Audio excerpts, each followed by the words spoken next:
Good morning, everyone. Thank you so much, Francesca. It's really lovely to be here, to be giving the opening keynote and also kicking off the paperthon as well. I hope I inspire some ideas as well as providing some foundational concepts and thoughts in order to inspire and motivate. My name is Professor Maura McAdam. I'm Professor of Management at Dublin City University. Dublin City University is the University of Enterprise and Transformation, and as a result of that, entrepreneurship is in our blood, and it's a great dynamic environment in which to be studying entrepreneurship and women's entrepreneurship as well. I suppose I was going to start a little bit in terms of telling you about my own research philosophy. And I think that's important, and it also fits really nicely with what was talked about last night during the podcast. And I know that, the incredible work that Hello Diversity is doing is very much inspired by the idea of bridging theory and practice. And, I very much concur with that, because my own personal research philosophy is research with impact. And I do think that comes from my work before academia, where I was in industry, but it's very much where I'm motivated of doing research which, has impact, has societal impact. And for what we're talking about this morning, has impact for the women entrepreneurs. I like to call it academic excellence with purpose. And there is a tendency, and there's still that tendency, to think of universities that we just do research for research's sake. But I think it's important, particularly when we are thinking about paper ideas, that engaging with women entrepreneurs, being part of that community actually can inspire research questions. And I do what excites me and makes me passionate about research is being part of the virtuous circle, where the women entrepreneurs are inspiring my research questions. And I hope then that the findings generated from my research actually go some way to help them in terms of providing awareness, information, and in some cases some guidelines and signposts as well. So as a researcher, my research is very much positioned within what we call critical entrepreneurship studies. And what that basically means, I suppose, is what I'm interested in is tackling assumptions, tackling stereotypes, and also really looking at this question of, is entrepreneurship open for all? And what does that mean for individuals and groups of societies that do not fit the stereotypes that are associated with entrepreneurship? So that's a huge question. It's also a very exciting question, but it allows us to be able to really tackle, reveal, and get, as they refer to, under the bonnet of entrepreneurship, away from looking at the mainstream macro issues and looking then at entrepreneurship at the micro level. And what I talk a lot about in my research is very much investigating the lived experiences of women entrepreneurs. And I'll talk about that a little bit more as this presentation unfolds. So there's no doubt, and it's well established, it's well recognized that entrepreneurship is embedded with masculinity. And Helene Al's, her seminal work, 2004, 2006, referred to, when we think entrepreneur, we think male.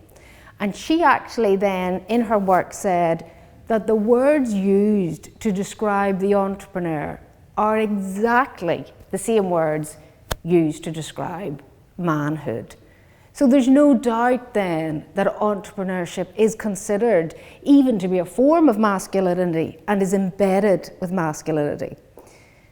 Just a side note, and I always think this is quite interesting, in that the first paper on women's entrepreneurship was in 1976. Now, it was just using men and women as two comparative groups and looking at the motivations and the challenges. But in some ways, that's not very long ago. But in other ways, what's interesting, that the field has actually grown incredibly and exponentially since then. Another thing I think is quite interesting, there was research done in 2011, and again, that's maybe 10, 11 years ago, and it actually said that entrepreneurship required high levels of testosterone. So there's no doubt that we're still, when we think entrepreneurship, it's still very much considered a masculine domain. And that's important because as we go through this presentation, we will see the connotations and the implications of that, particularly for women, whenever they try to navigate this masculine domain. So I think it's, a lot of us here teach entrepreneurship, and probably in one of the first or the second classes we would ask students to think about, who is an entrepreneur? Think about an entrepreneur and tell us the characteristics. Now, I have taught entrepreneurship in a few different geographical contexts, and one of them being Saudi Arabia. But regardless of the context, when you think of an entrepreneur, they typically talk about a white 35-year-old man, and in a lot of cases, an American man as well. And then to make things more complicated, I would say, well, okay, tell me, when you think of a tech entrepreneur or a digital entrepreneur, who do you think of? And then not only do we get, the 35-year-old white male, but also then, because of the tech and the digital aspect, he typically is a nerd.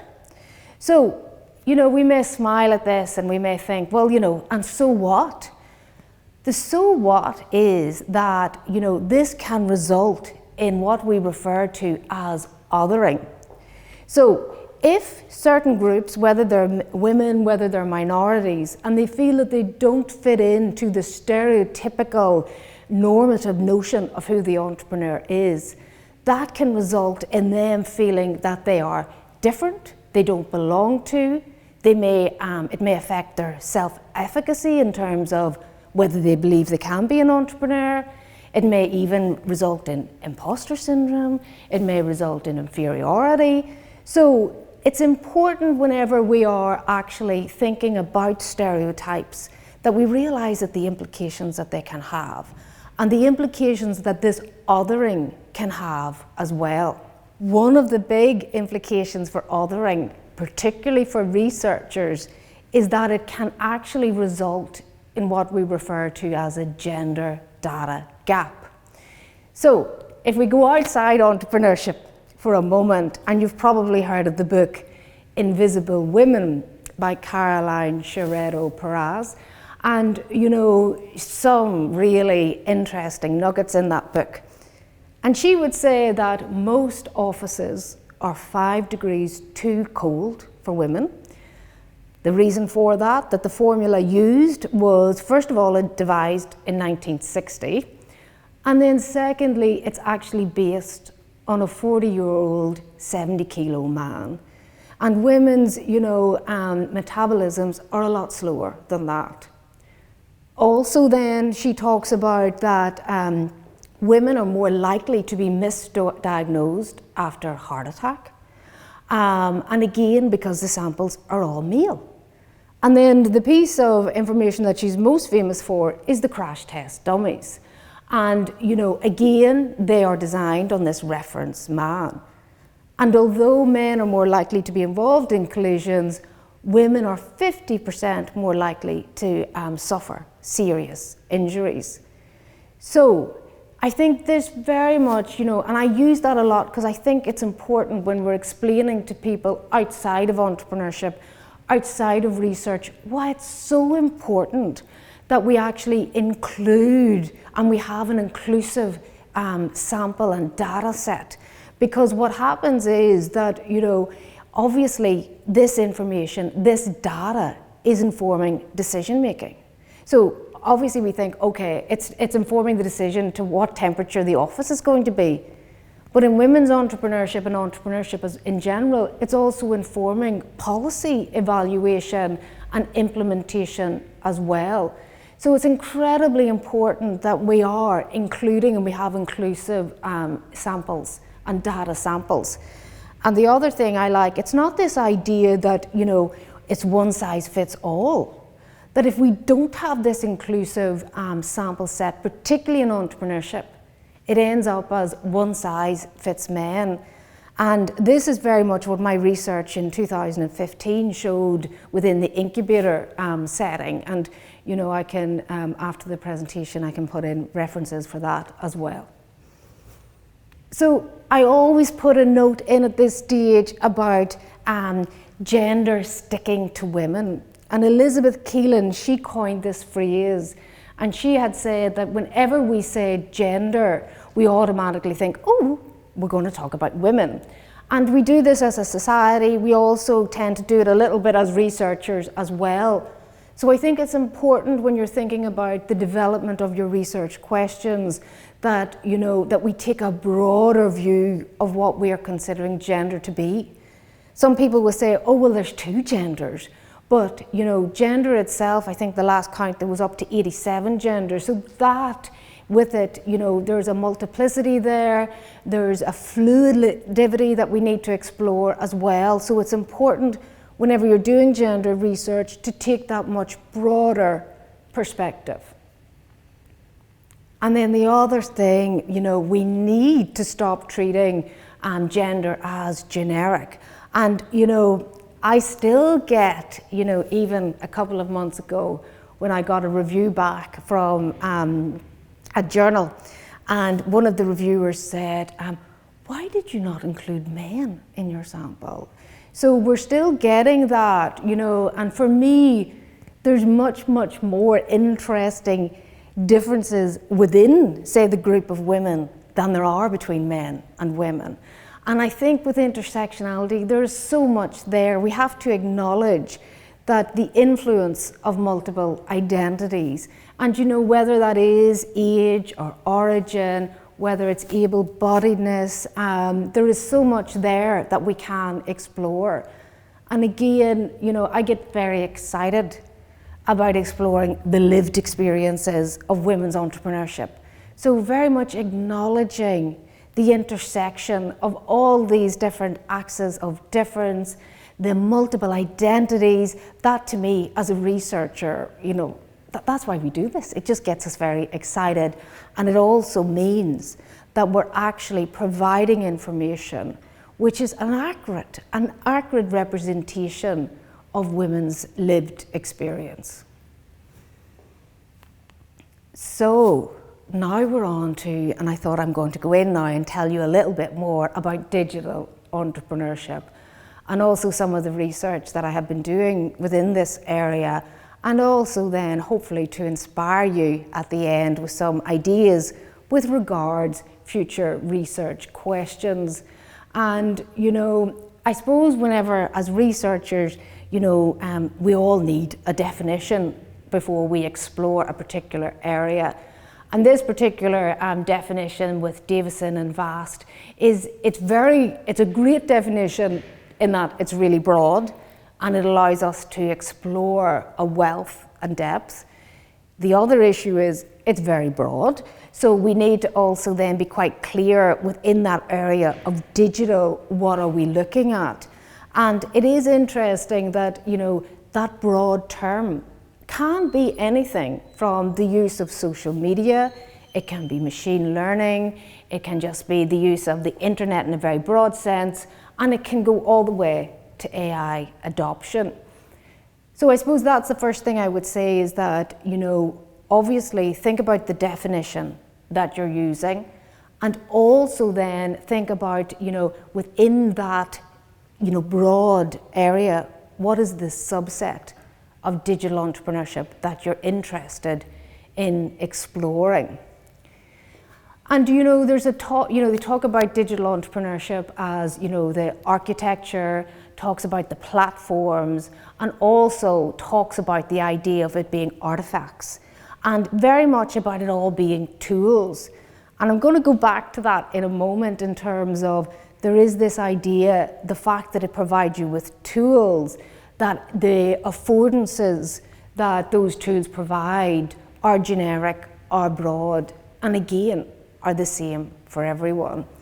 But I suppose the general sentiment with digital entrepreneurship is that it's very much changing, how we see the processes of entrepreneurship, that it's changing the processes, the outcomes, and it's also doing away with a lot of the boundaries and a lot of the restrictions. So as a result of that, there is no doubt, and it's very well regarded, it is seen as an external enabler. That's very much, it's driving entrepreneurial innovation. That it's maybe even, lowering the costs of starting up, it's lowering the barriers, and it's also maybe, and one of the things that we'll be looking at, that this idea that it's actually allowing individuals that may have not engaged with entrepreneurship in the traditional sort of bricks and mortar to actually engage in entrepreneurship. And I suppose that's what I'm interested in, is this idea, is it actually opening up new opportunities for marginalized groups? And for me, my interest at the moment is in women's entrepreneurship, and whether it is this idea of that it has emancipatory potential for women. And there is a growing body of research, and actually even the podcast and last night and the interview, that this very much came up, this idea that digital technologies and innovation is giving women more freedom. It is giving them more independence and more autonomy to control, to design their working lives. So, this seems to be a strong theme, that this idea that it is enabling them to engage in entrepreneurship, and also this idea that it's giving them more independence to actually design and control their entrepreneurial lives. As a result of this, there is a growing debate, a growing discussion with regards the internet and whether it actually provides women with a safe space. And does it allow them, an opportunity to actually flourish in a space, which is apart from the offline restrictions and the offline positionalities and maybe some of the disadvantages that they may, encounter. One of the things, and I suppose that you will encounter this when you're writing journal articles, and one of the things that reviewers will always say is, whenever you start off in that introduction, is, what is the debate? What is the theoretical puzzle, or what is the theoretical tension that you're trying to unpack, and what is the hook of your paper? And one of the things I really like about digital entrepreneurship, there's a really good hook and there's a really good tension.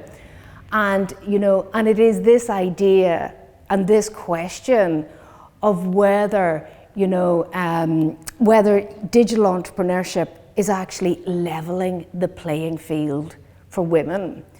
And obviously there's two sides to every debate, but I think it's really interesting whenever you are positioning your research question, whenever you're thinking about the theoretical lens, that you're actually thinking of this hook, that where are you positioned within this debate? And one of the ways, I suppose, in order to really unpack this, is to think about the theoretical lens that you're going to use. And one that, that I've typically used is this idea of cyber feminism. And cyber feminism is very much, trying to really come to terms with this idea, is there such thing as a neutral web? Is it opening up opportunities for women, Or are those disadvantages that women and other minority groups suffer offline, are they just replicated online? And I suppose that's the debate that cyberfeminism is very much trying to come to terms with. And there's very much two lines of inquiry. One of them is that it's opening up new opportunities for women. It's a safe space for them in order to flourish and to design their own entrepreneurial lives. And then, as I said, the second line is that, a lot of the disadvantages that women may experience offline are replicated online.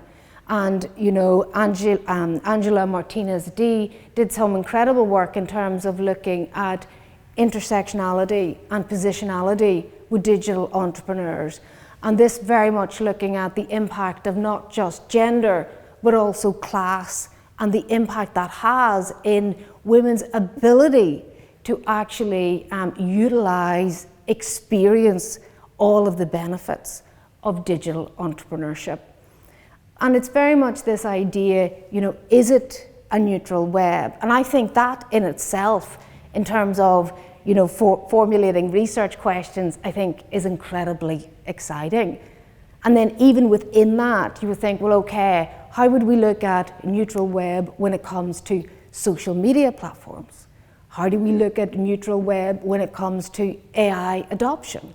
So also, how do we look at it with regards to machine learning? So I think there's so much there in terms of how we can actually develop research questions based on a really interesting empirical tension and puzzle.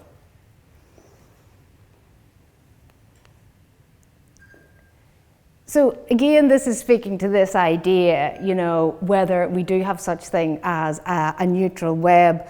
And there is some research that would say, well, on the internet, it doesn't really matter. We're ageless, we're genderless, and we're sexless. But again, as critical entrepreneurship scholars, we like to unpack that and we like to say, okay, is it open for all? What are the challenges? What are the disadvantages? But also then, what are the lived experiences for the different groups that are trying to and want to engage in entrepreneurship? And I think it always, for me, goes back to that, is it open for all? And we need to make sure that we're not treating entrepreneurs, whether they're digital entrepreneurs or not, that we're not treating them as generic. So with regards to some of the research that I have done, I'm just going to give you a little brief overview of that. And I've been researching women's entrepreneurship for over 20 years, typically in the tech space, looked at high technology incubators, also looked at technology entrepreneurial ecosystems. I've just finished a 3-year project. It was €1 million, EU, looking at tech entrepreneurship and women in Israel, Ireland, Sweden and Norway. Since 2016, I started looking at digital entrepreneurs in Saudi Arabia, and I suppose that was the first real experience before COVID of looking how women used digital technologies. And obviously what was really interesting about that context is that they were using them in order to help them navigate a context which was full of cultural and social barriers. Also then looked at this idea of institutional voids, and again how the entrepreneurs themselves use the altering entrepreneurial behaviour in order to navigate these voids. Also more recently have looked at more social media and looked at identity construction and negotiation. Also then looking at, since COVID, and I think it's interesting, for a lot of people would agree that COVID has, it put in a little pause button. And as a result of that, a lot of people reflected on their lives, their working lives, and a lot of women reflected on this. And this project that I'm currently doing with Dr. Gráinne Kelly in Belfast, from Queen's Belfast, looks at this idea of women that actually moved to the digital space as a result during the COVID pandemic. And they took that plunge and that entering in digital entrepreneurship. We've also looked at this idea of digital resilience. And again, it's probably for another day, but it's very interesting when we actually look at the phrase resilience, and that rhetoric is actually embedded with masculinity. So there's something there in terms of we can unpack that as well, and also unpack that in terms of how that is represented in the media. So this is just a very overview and snapshot of what I've currently have looked at, and maybe that might inspire some ideas. But I think I love this idea, whether it's offline or online, we think about gendered spaces and places. And I think it's where you're trying to unpack that and to see where the influence of gender is. So I'm not going to go through all of these, but I thought I can share them later. But it's just this idea of some of the questions that we've actually used. And again, I'm hoping that this might inspire. So it's research questions, not just I, but I like to work in teams that my co-authors have explored. Obviously in the Saudi Arabia context, we were interested in the emancipatory potential of digital entrepreneurship. And we used cyber feminism as our theoretical lens. Also, we used institutional voids as a theory in order to explore the women's actual micro level behavior in navigating this particular cultural and social context, and how they use digital entrepreneurship in order to do that. More recently, I've looked at obviously the identity construction. We've looked at used identity work, identity play, and also liminality, because these women were actually maybe leaving jobs like nurses and teaching, and they were engaging in entrepreneurial careers and looking at that process of finding their way on the digital space.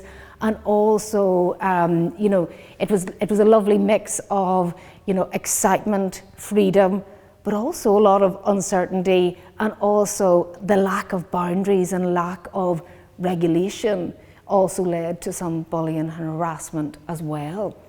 And then more recently, looking at this idea of resilience and looking at how women develop resilience and that ability to bounce back and also to cope, and also how the digital space, whether that enables, empowers, or also just makes it more difficult. And some of my research then has been published, and one of the papers was Entrepreneurship Theory and Practice. That was the identity work, identity play. Another paper was Technovation. And then the two Saudi papers were published in Small Business Economics and also Technology Forecasting and Social Change. I suppose the one thing I would say is that there are a lot of special issues out on digital entrepreneurship at the moment. So keep an eye out for those.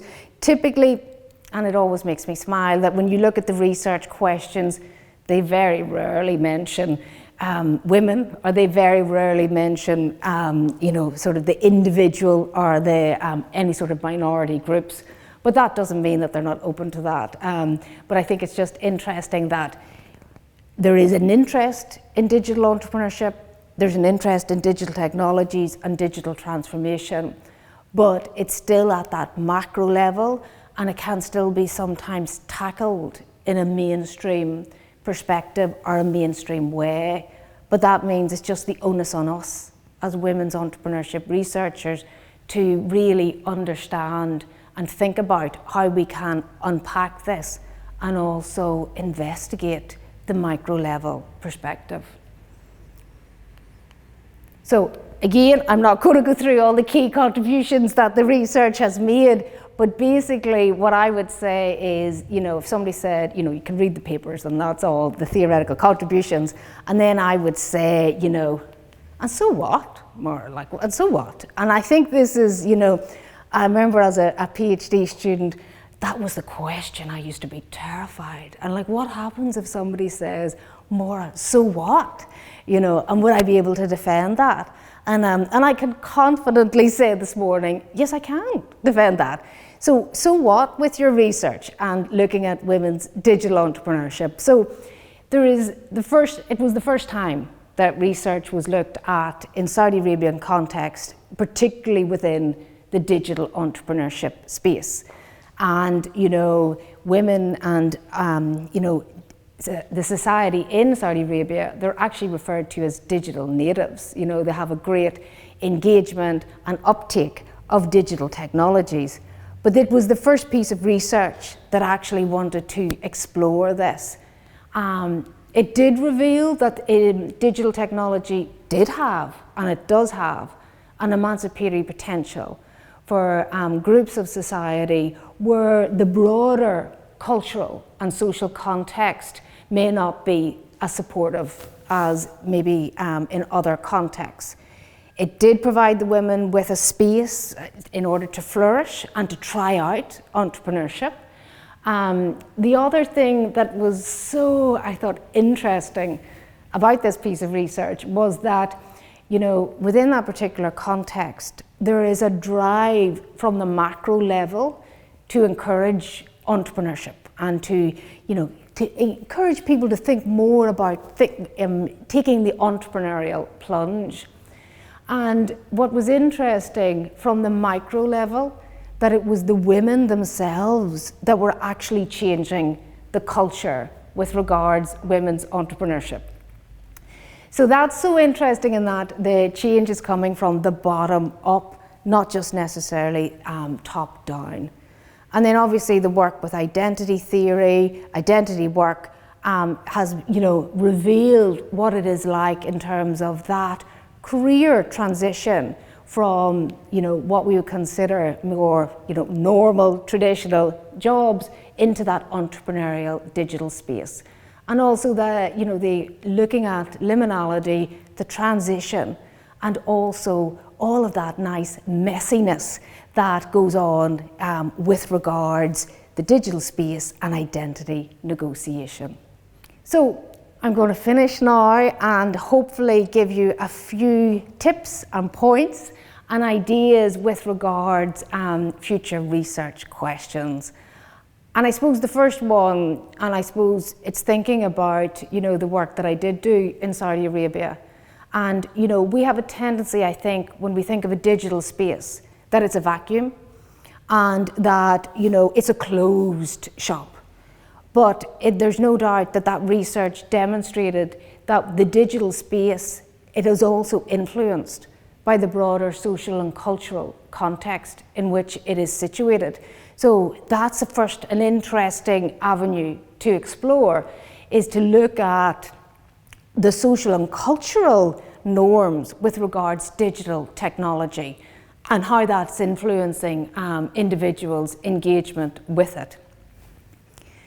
The other thing I would encourage is this idea of digital first.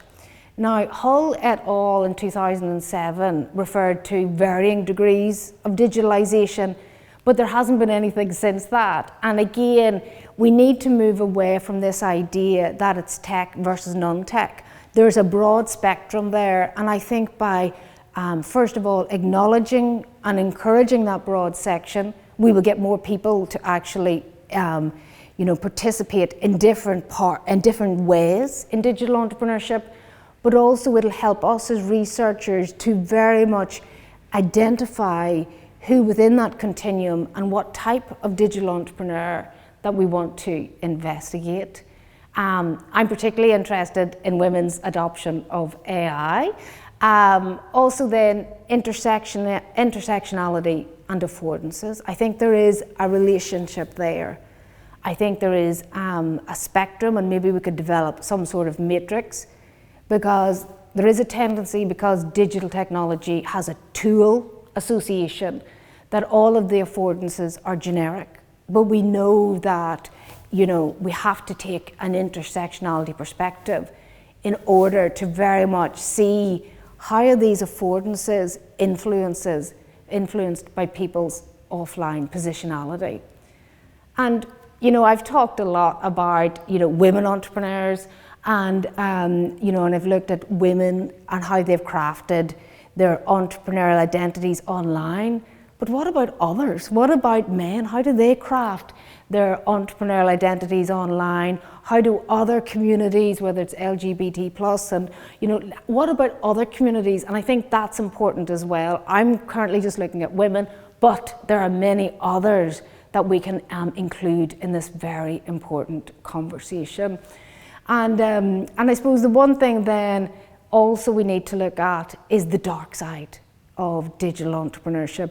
My research with Dr. Grania Kelly did touch on a little bit about bullying and harassment, the unregulated nature of the digital space, but there's much more there to be done, so that would be quite exciting.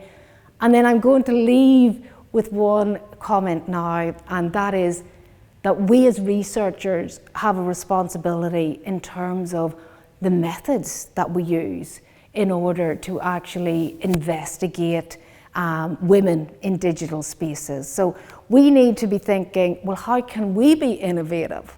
And what are the different techniques that we can use? And obviously, you know, we can look to the broader marketing domain and include more ethnographic elements, so that not only are we interviewing the women, we're talking about their experiences, but we're also capturing their online activity in real time as well. Okay, so I'm just going to thank you for listening and your attention, and it has been my absolute pleasure to talk a little bit about women's entrepreneurship and the intersection with digital entrepreneurship, and also opportunities for future research.